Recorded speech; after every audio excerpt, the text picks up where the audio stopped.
Hello guys! Nag-travel na naman kami today and samahan niyo kami sa aming biyahe papunta sa Lubao, Batangas.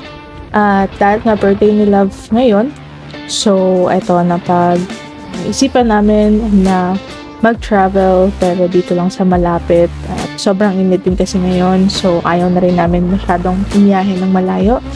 So samahan niyo kami and eto medyo maaga nga kami nakarating. Maaga rin kami umalis ng Manila. And tignan nyo naman, tirik na rin yung araw pero hindi pa rin masyadong mainit dito. Napakaganda nun ng view.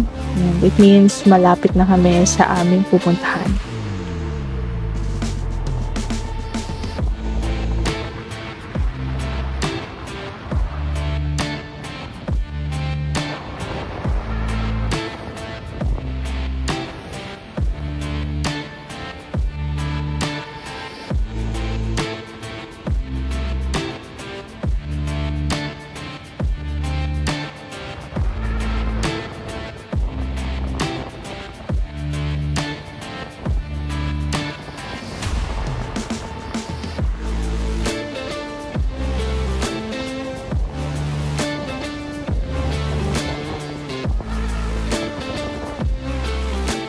So, dito nga pala kami mag-i-stay sa Punta Malabrigo dito sa Lubao, Batangas.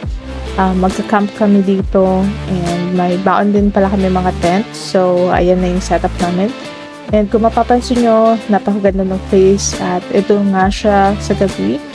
So, tahimik yung lugar and napakahangin. So, napakaganda talaga dito. Ang saya mag-camping.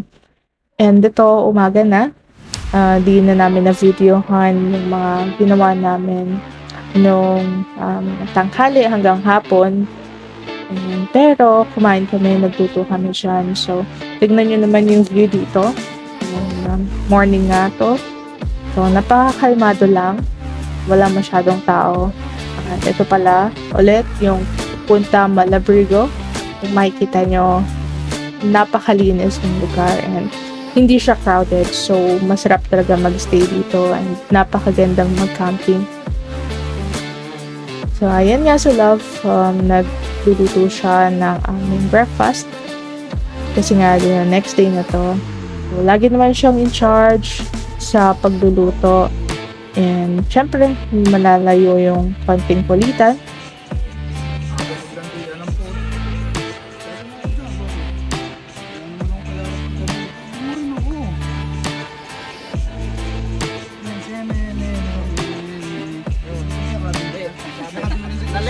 Yakap lang, yakap. Nagyayakap pa nga kami sa video. Sumama ka. Binibiro ka lang naman.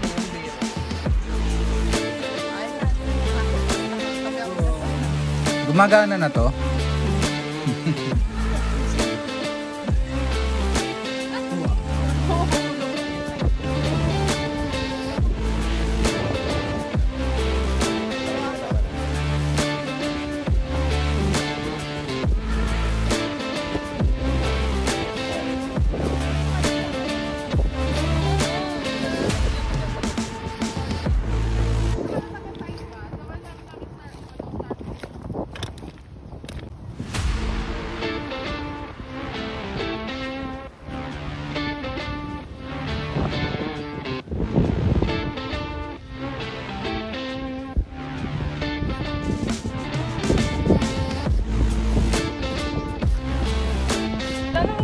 And so, ayun na nga, magtatampisaw na kami, tambay-tambay kami dito. So, the next day na nga kasi kami nakapag-swimming kasi pagod din kami nung dumating kami kahapon.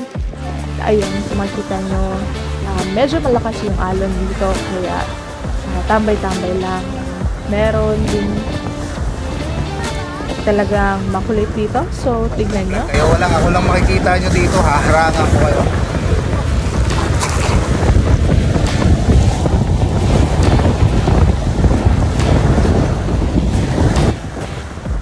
At dahil nga medyo malakas yung alon, ayan, tambay lang muna kami dun sa may gilid. And kung makikita nyo naman, humahampas pa rin talaga sa amin yung alon kahit nakaupo lang kami. Medyo malayo kami doon sa dagat.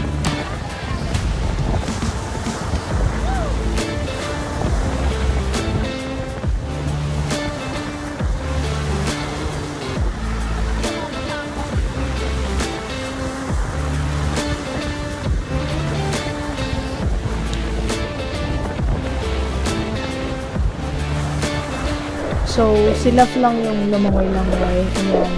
Nagtiti siya. Napakalinis. Napaka-clear ng tubig. And tuwang-tuwa siya kasi ang dami daw niya nakikita mga fish dito sa ilalim. So, ayan.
Lambing sir.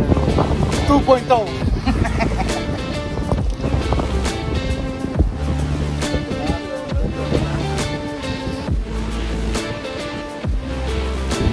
After nga namin maligo, nag-gear up na kami. Dito na nagbibihan. Ay didikit ang time sticker. Ang lambing siya. Siyempre, pwersahan to. Halika. Ito natin lalagay kay Ariel to.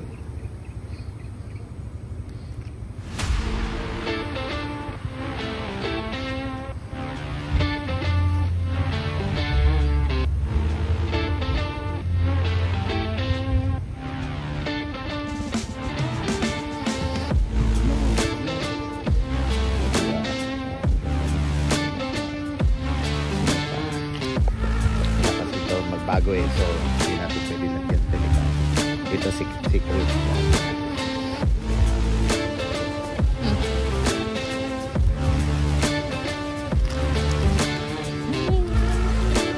Saan ito?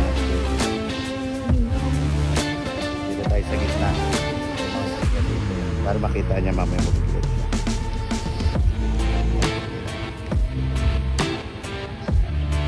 Dikit pa yung maganda testigan natin. Hindi mo matatanggal basta-basta.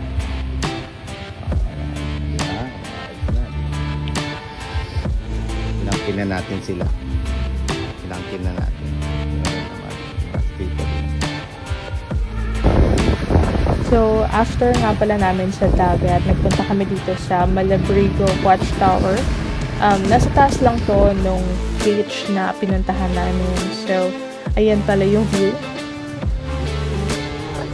So ito kasi Ito ba yan? Ito ba yan? ang gugulo, naggugulo. Yun o. Birthday check nyo.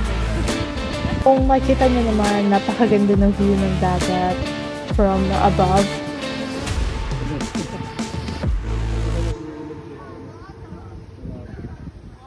Ikot tayo dito sa Malabrigo Watchtower. Pwede naman daw umikot. Ito, pakita natin sa inyo. Yan. Basahin nyo na lang. Ikot tayo. Actually, pine-preserve na daw siya. Hindi na siya, repaint na lang.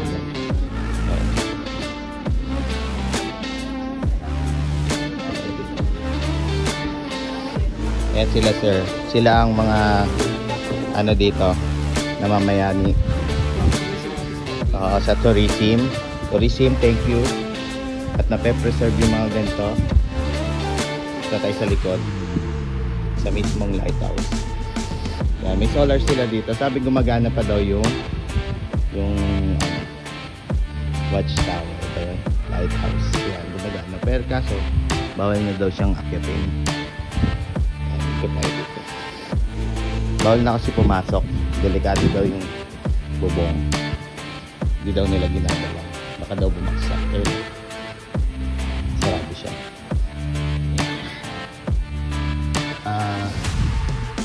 Latitude, longitude, northeast.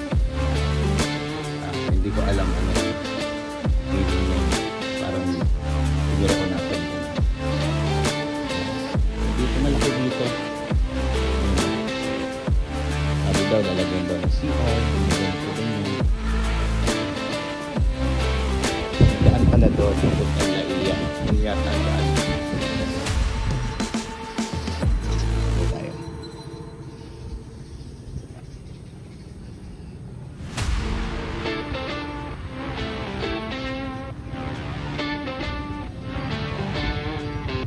Balik na tayo sa kanila. Hindi sumama sila kasi may init lang. Bye bye. So, after nga namin pumunta ng Malabrigo Watchtower, pupunta naman kami ngayon sa Monte Maria Shrine. Dito lang din sa Batangas. And malapit lang siya, kaya pupuntahan na rin namin.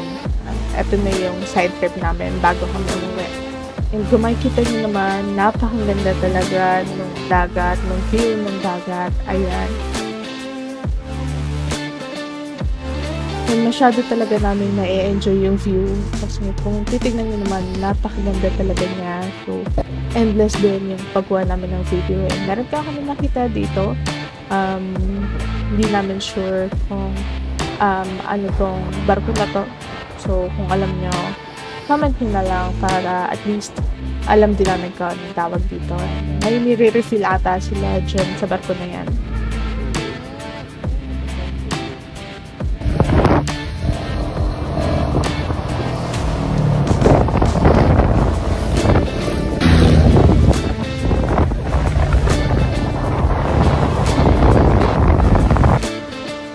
At ito na nga, malapit na kami dun sa Monte Maria Shrine. Kung makikita nyo naman, tanaw na siya. So, paakyat pala to. And napakalawak ng place. At ito na, pasok na tayo dun sa compound.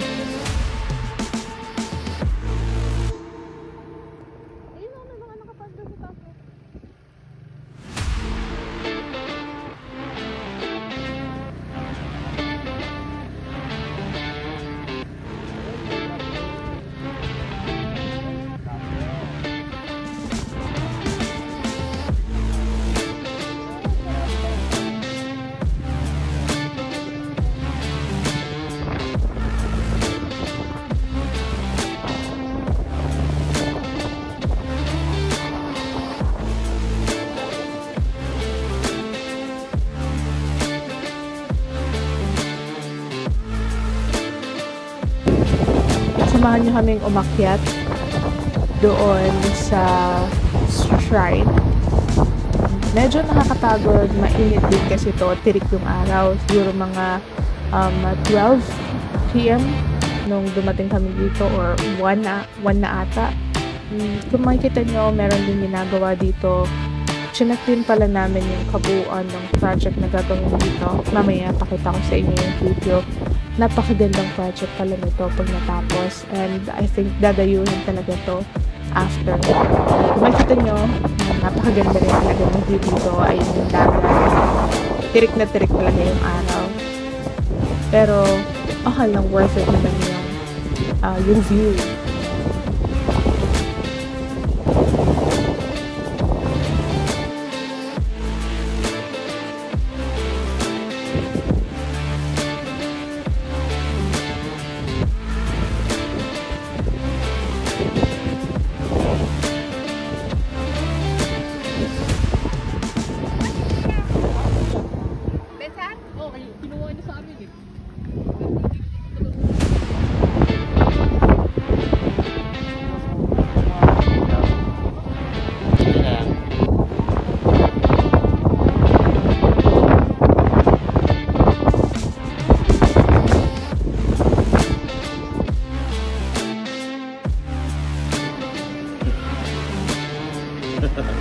Ako, video mo ulit.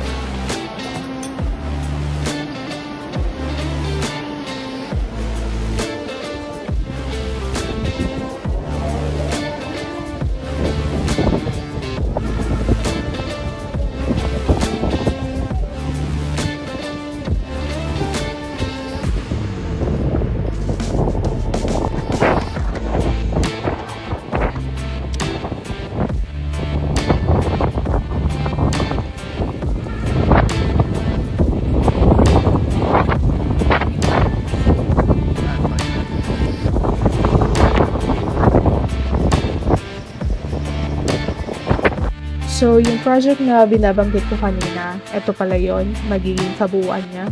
Pause nyo na lang, if ever, or Google nyo na rin. Feeling ko, makikita naman to sa Google. And ayun lang. At dahil hapon na, uwi na rin kami. See you sa aming next video. Don't forget to follow our social media accounts. So, thank you. Let's see you sa aming next trip.